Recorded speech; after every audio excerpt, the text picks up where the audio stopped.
everybody, and welcome to the Court of Public Opinion from the garage. Peter Clayton's behind the camera and the technical guru of all of this. God knows how you do it. How are you, Peter? I'm good, mate. How about you? I am fine. I am fine. I'm Jeremy Cordeaux, and welcome. Now, I don't know if you were there listening to the live streaming show on Friday, but we had a cracker. Really good show. Les Ellicus was there, Dr. John Bruni came in. Now, when the world is falling apart, believe me, he is the man you want to talk to. Dr. John Bruni from Sage International. Tony Denton was there, Ian Smythe and Andrew Fraser. They were most interesting. These wonderful, wonderful people from the Radio Museum exhibition at the State Library. That's still on all this week. You should see it. Phil Ackman was on the show, Peter Gers, Senator Bob Day, Christopher Cordeaux came in. Maria rang, John, busy show, busy. 0491 65 68 60 if you'd like to join us this coming Friday, or any Friday, jeremycordeaux.com live streaming, 9 until 12. Budget night tonight. Budget night. What do these people know about a budget? Nothing. They know about spending, they don't know about budgeting. Anyway, this one will be both predictable, well, there's an election around the corner, predictable and interesting. But just remember, it's our money.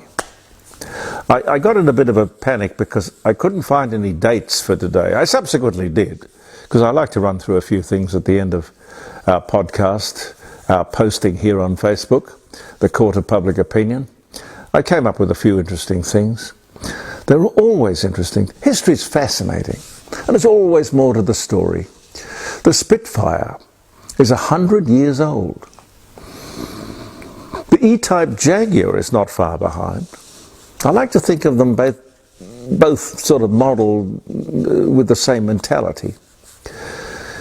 Interesting week this week, not in history, but I suppose it will be. The Kennedy assassination secret files were released. All 80,000 pages. Breathless anticipation.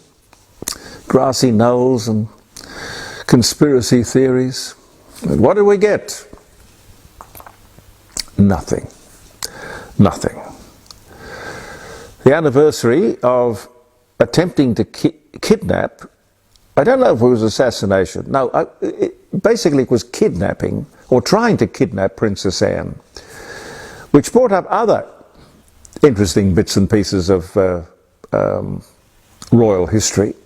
Queen Elizabeth had 5 known assassination attempts. I didn't know that. I know about the guy with the bow and arrow who climbed in a window at Buckingham Palace. Queen Victoria, however, takes the prize. She had 8 attempts on her life during her 60 years on the throne. And this is where it gets really interesting.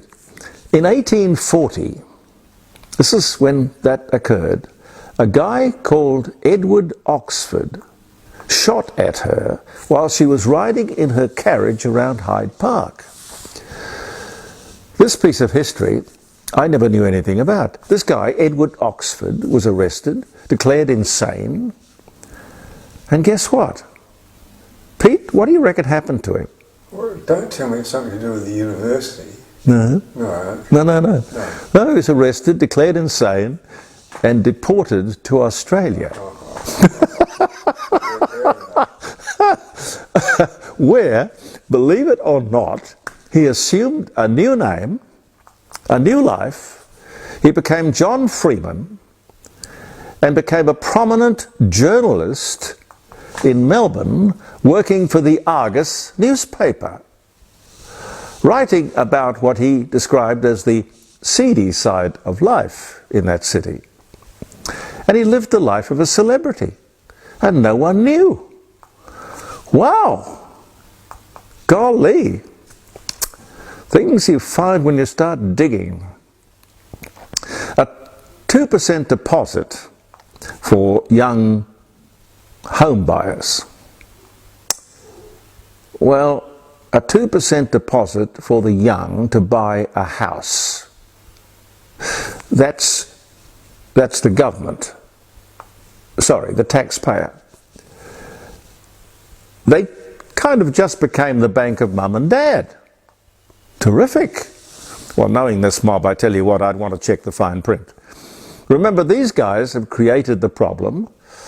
The house that you might want to build is twice as expensive as it should be because of government charges and taxes. And that's the truth. The problem the government is trying to fix, with an election looming, is of their making. They can't buy or rebate or subsidize or lie their way out of this. There should be no political advantage in trying to relieve people of the problems that you have created. Please, created or caused. Keep in mind that as we come up to this election, every day there will be big spending announcements, giveaways and gifts. Please remember, it is not their money. Their promises cost them nothing. They cost us everything, because ultimately we have to pay. And that goes for both sides of politics. On Sunday morning, the Prime Minister was out and about early, a media conference at 7 a.m. Wow! Basically, it was to announce that the Labour government has suddenly become aware of the cost of living issues. You see, in the Canberra bubble, it's a lot more comfortable than Struggle Street, believe me. Anyway, better late than never. He must have sent one of his minders out to check what was going on. Sort of, you know, I don't know, what would you call it? Word on the street. Well, you can't be consumed with all of that woke stuff and still have time to think about the cost of living. I understand, Prime Minister, I do. So what got the Prime Minister up so early? An announcement. Yes, we will from July extend the electricity rebate, subsidy, till the end of the year. This is where, now let me get it right, this is where we inflict the pain and then throw you an aspirin. This man is not only out of touch, he must think we're stupid. Number one, that's 6 months, during which time there will be a further 10 to 13% increase in the cost of electricity. Then the rebates end. What happens then? And next year, and the year after? Taking $75 off our bills in 2 quarters, that's $150, is a pretty feeble prime ministerial response to a cost of living crisis. I didn't see much media criticism of it. The opposition said, oh, we'll go along with it. Well, of course they could. They had to. A strange response to a cost of living crisis when they caused the cost of living crisis. This relief, by the way, is going to cost the taxpayer, us, every man, woman and child, about $1.8 billion, which of course is our money anyway, and does nothing to fix the real problem. And that is Anthony Albanese's renewables policy. The fact is that if we burn coal, gas, pineapples, garden furniture, it makes no difference at all to global emissions. It's true. Given that fact, and that we have abundant coal and gas and uranium, these idiots can't. They just can't expect to be re-elected. This election should be a referendum on common sense. You remember common sense, don't you? Pete, do you remember common sense? Well, it goes back a while. Oh, common sense. Whatever happened to common sense, I hear you ask? Well, could I Look, I don't know if we can do this, Pete. You know, I'm not technically all that up with things, but this is what I got on my phone. And I reckon I can read this to you, a little bit of it. This is true. This is an obituary printed in the London Times. I think it's brilliant. Today we mourn the passing of a beloved old friend, Common Sense, who has been with us for many, many years. No one knows just exactly how old he was, since his birth records were long ago lost in bureaucratic red tape. He'll be remembered as having cultivated such valuable lessons as knowing when to come in out of the rain, why the early bird gets the worm, life isn't always fair, and maybe, just maybe, it was my fault. Common Sense lived by simple, sound financial policies. You do not spend more than you earn, and reliable strategies. Adults, not children, are in charge. Now, look, honestly, it goes on for, several columns. But what we'll try to do is to put it on the posting on Facebook. Now, if we can do that, that's fine. You can read it at your leisure. But I'll take that to the dining room table on Friday morning, where I'll have the opportunity to just sit there, because we got 3 hours, and Pete ain't going to come in and wind me up. Other people do that. But I do want you to hear it, because I think Common Sense is not only dead, but well talked about in that article. So, what to do? What to do? What should we do? Government, opposition, huge electricity bills, which are only going to get worse. What do? Here's an idea. Freeze the rollout of renewables where we are now, which is somewhere like 50% on a fine day, and the wind is blowing and the sun is shining. Anyway, it doesn't really matter, because they'll be redundant in less than 20 years. Recommission and refurbish our existing coal mines, extending their lives and giving us time and real bill relief. You know, countries, I went through it the other day with you, countries all over the world are building new coal-fired power stations, and we're closing down our miserable 11. With our energy resource, it's utterly insane that we are in this situation. We want the cheapest electricity in the world. We deserve it, not the most expensive. That's the truth. Someone should ask the question, cut to the chase. Why is our electricity so expensive? I reported last week on the, I mentioned it on the Friday show, and I certainly mentioned it in the posting last Tuesday morning. The regulator, when asked that very question, said, we are paying for, and we will go on paying for, the transition to renewables. In other words, the Labor government's energy policy. And as announced on Sunday, when we are given relief, it's temporary and at our expense. I have no doubt history will show this government to be even worse than the Whitlam government of 1972. And that, believe me, is saying something.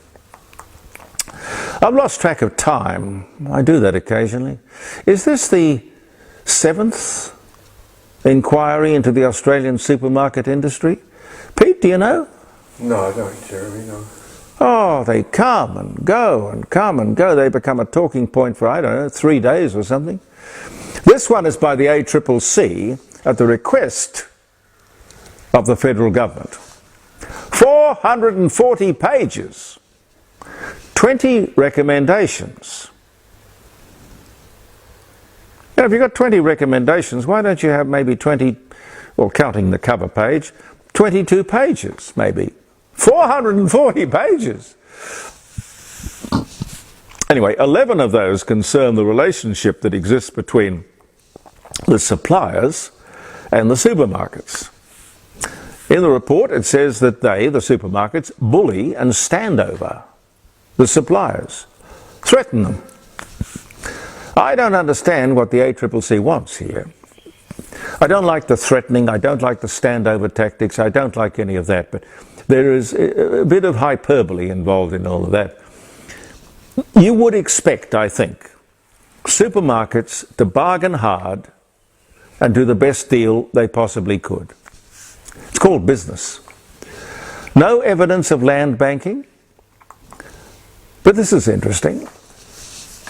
Coles and Woolworths are so profitable, they have no incentive to compete on price. They are not a duopoly, and they are among the most profitable supermarkets in the world.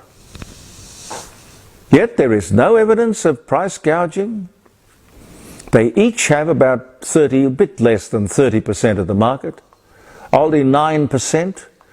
The rest go to the independents.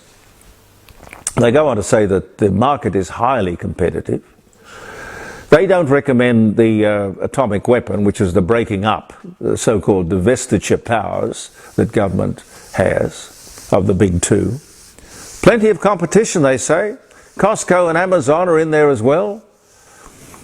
Yet prices have risen by 27%. And in the last 3 years, when you look back, incomes certainly haven't, which has left the ACCC scratching its head. Yes, confused, strange. You would have thought that they could have joined the dots. This government-ordered inquiry, of course, couldn't mention the elephant in the room, and that is this government's relentless pursuit of renewables and the subsequent increase in the cost of electricity, with more to come. Those increases reflected in everything, every item on the shelves, all the running costs, the overheads, the suppliers as well. That, in my opinion, is the bottom line. Thank you, Anthony Albanese. Good work. Fantastic. A little footnote. A further inquiry is recommended into the supermarket loyalty programs. I don't even know how they work. I've never been attracted to that. But anyway, this next loyalty program and inquiry, counting the Craig Emerson inquiry, must be 9 or 10. You know, I was thinking the other day, there must be a great big room somewhere filled with the results of millions of inquiries, piles of them. You get the feeling that they will keep having inquiries into supermarkets, childcare, aged care, immigration, Aboriginal welfare. They'll keep doing it until they get the answers they want. You know, government comes to a conclusion and then sets about proving that they were right. Arguing, called arguing from a conclusion. Look, those supermarkets are businesses. They have to make a profit for their shareholders. As far as I can see, they're doing their job. We don't have to go there. Plenty of choice. Do you remember back when Bob Hawke was around?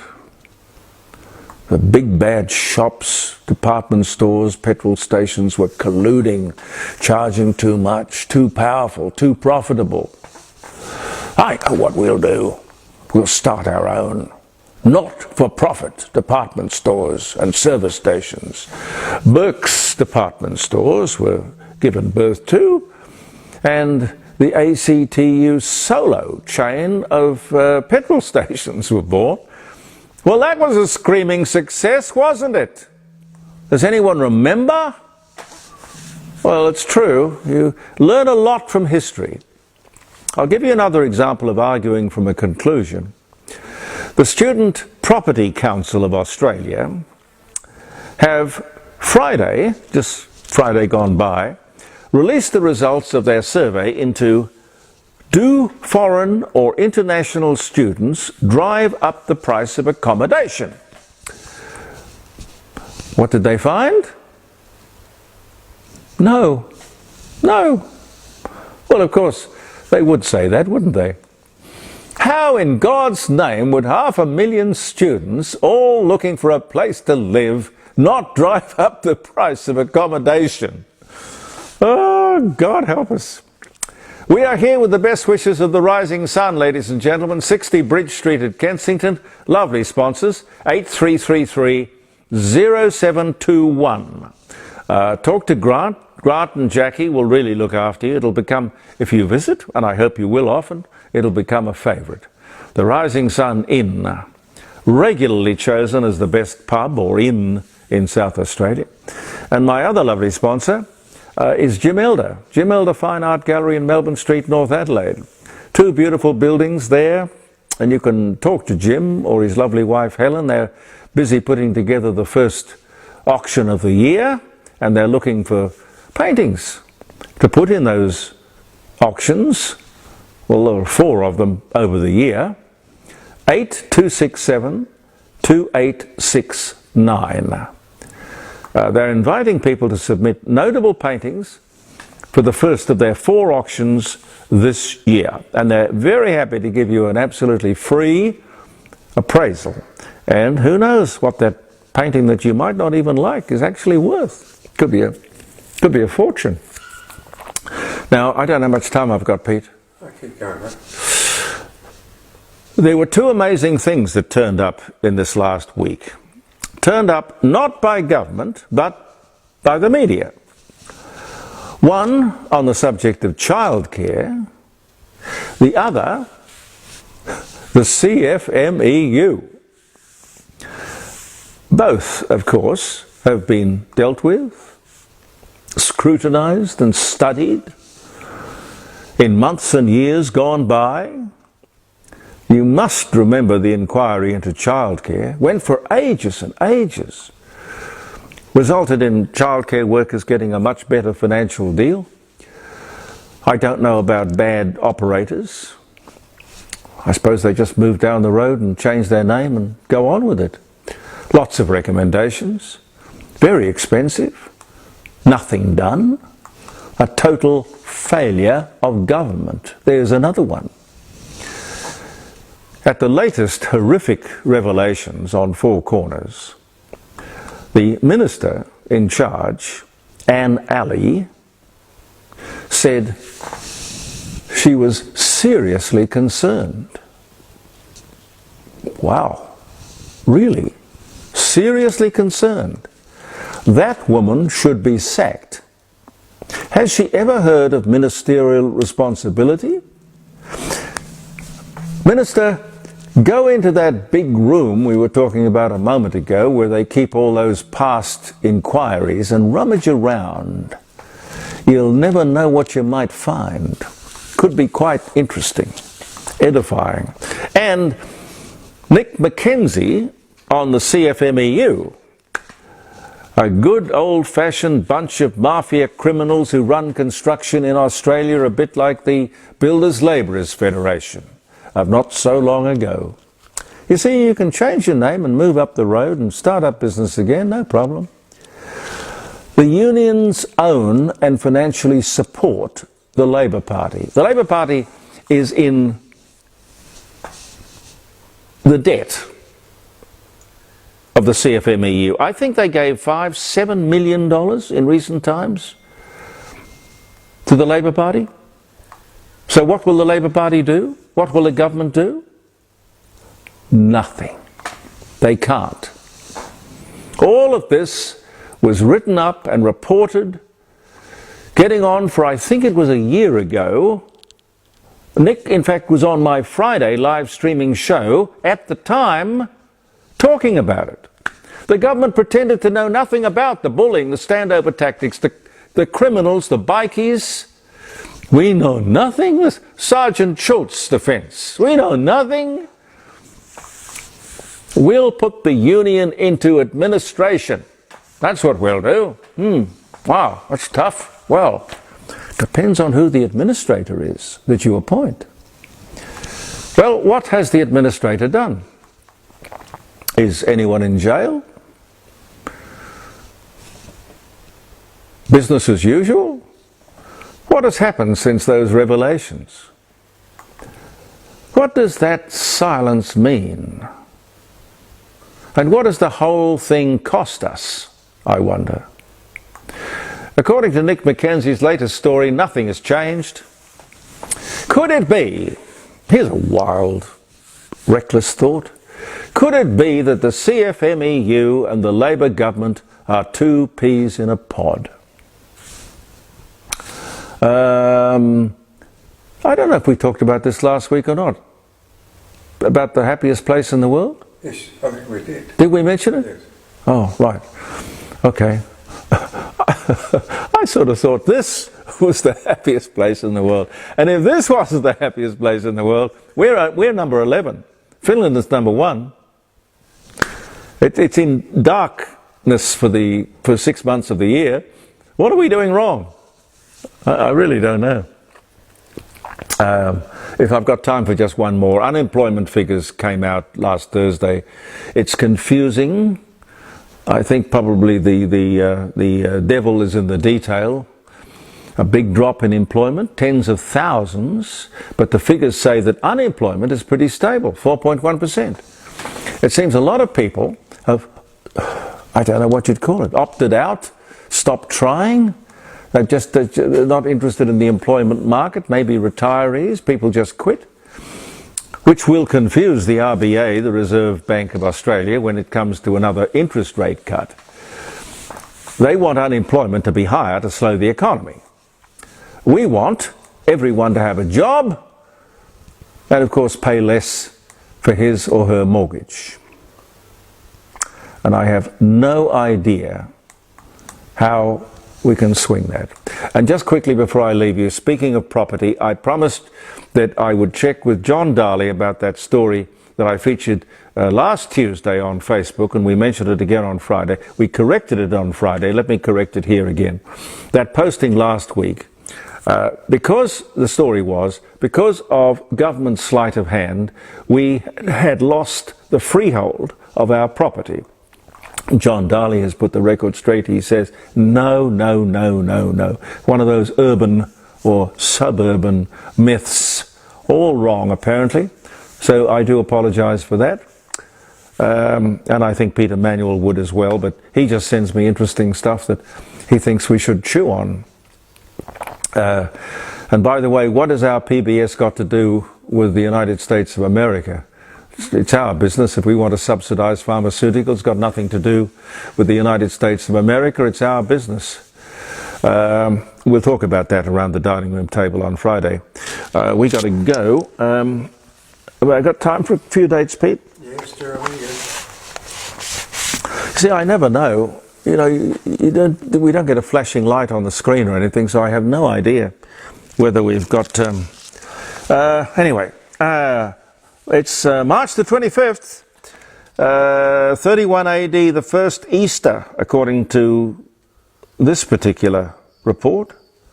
31, because Christ was crucified when he was, what, 33?